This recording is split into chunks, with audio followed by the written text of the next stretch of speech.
Well, well. Frank, not yet, sir. Stand aside. I will call for you. Sure thing, sir. Frank is my manservant, but this is his first night on duty. But welcome to me. Thank you for your invitation. Can you hear me? Yes. All right, in the back. Yes. All of you can hear me. Yes.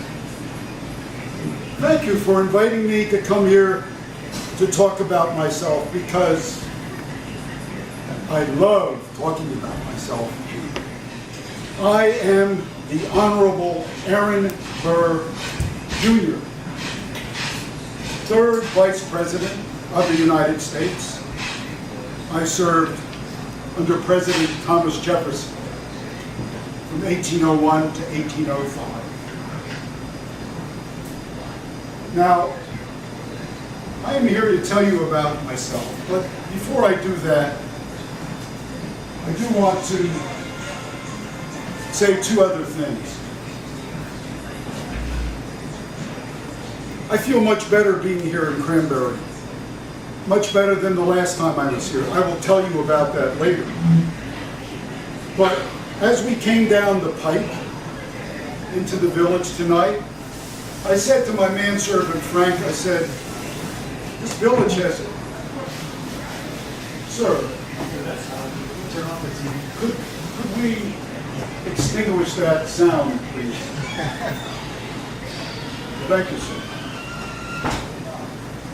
As we came down the pike, I said to my manservant, this village has really grown since I was here last. There are so many more establishments and dwellings, places to eat, and shops. But I see that you still have an inn in the center of town and the fine old Presbyterian church just on the south side of the village. The other thing I wanted to say to you before I start is that as I walked in here, you may have seen me looking intently at you. You may have thought I was scrutinizing you. And if you thought that, you would be right. I was scrutinizing you. I was looking for unfriendly faces versus friendly faces. You see, as I travel around the states and the territories and the settlements, I sometimes run into unfriendly faces. People who do not wish me well. So I told my manservant Frank that we must be always vigilant. But I am happy to say all I see here tonight are friendly faces from you all. And I'm grateful for that. But enough about you. Let's talk about me. Frank, yes.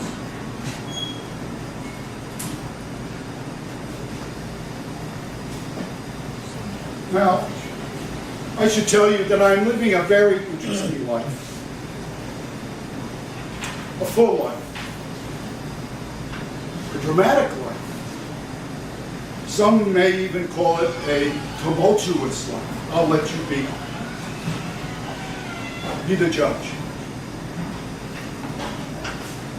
Frank, if you would sit down. I'll call upon you as needed.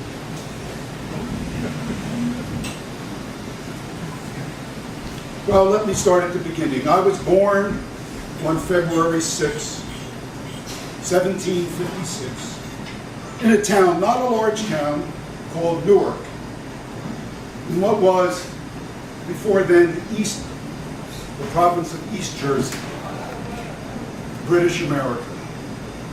And I was born into a privileged family. My father, the Reverend Aaron Burr, Sr., was a Presbyterian minister, but he was also the president of the College of New Jersey, later named Princeton University. My mother Esther Edwards Burr was the daughter of Jonathan Edwards, the famed Calvinist theologian, who was active in the religious movement called the Great Awakening. So in 1779, because of poor health, I determined I must resign from the Continental Army. By that point, I had risen to the rank of lieutenant colonel at the age of 23.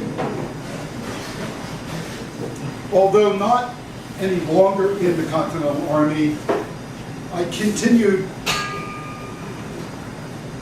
on an as-requested basis from General Washington to do what you might now call intelligence work. I continued my study in the law, and in 1782 I passed the bar exam in New York. Also in 1782, I married. I married Theodosia Prevost, 10 years my senior, but my intellectual equal.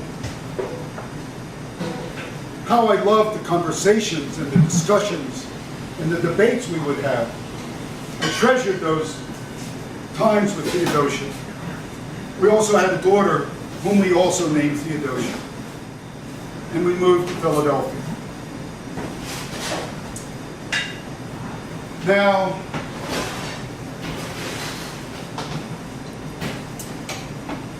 while in Philadelphia, it was said that I fathered 2 illegitimate children via a freed slave servant, Mary Emmons, working in our household.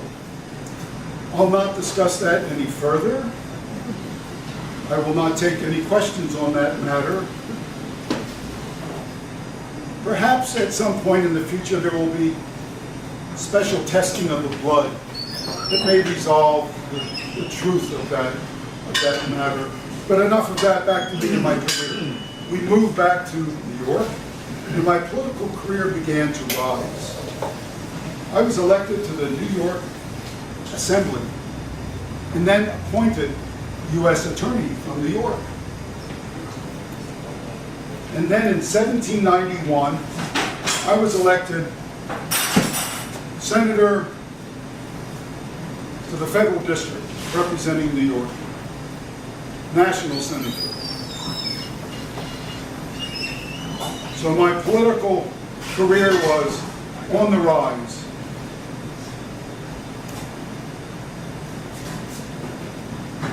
But then tragedy struck. Tragedy struck me again. My dear wife Theodosia died in 1794 of cancer of the stomach. I was devastated. I threw myself into my work and rearing my daughter. In the upper stories of one of Truxton's homes here in Cranbury, pacing the floor in a feverish state of mind.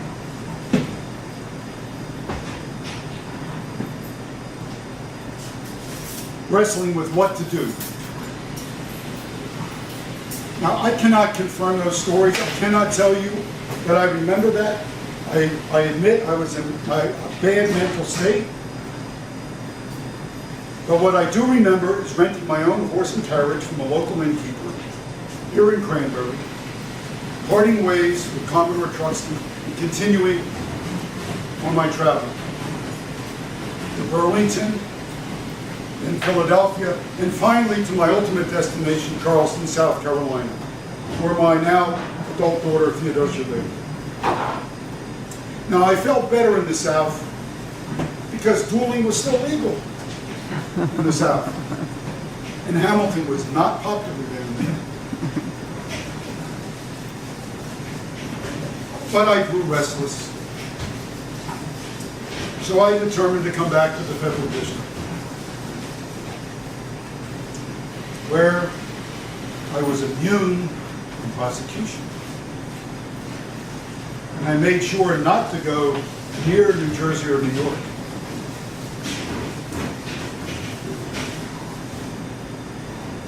But why would I go back to the federal district? Why would I go back there? To finish out my term as Vice President of the United States. In the end, relative to the duel, all the charges were dropped. Some might call them a technicality. In the case of New Jersey, for example, although Hamilton was shot in New Jersey, he expired in New York.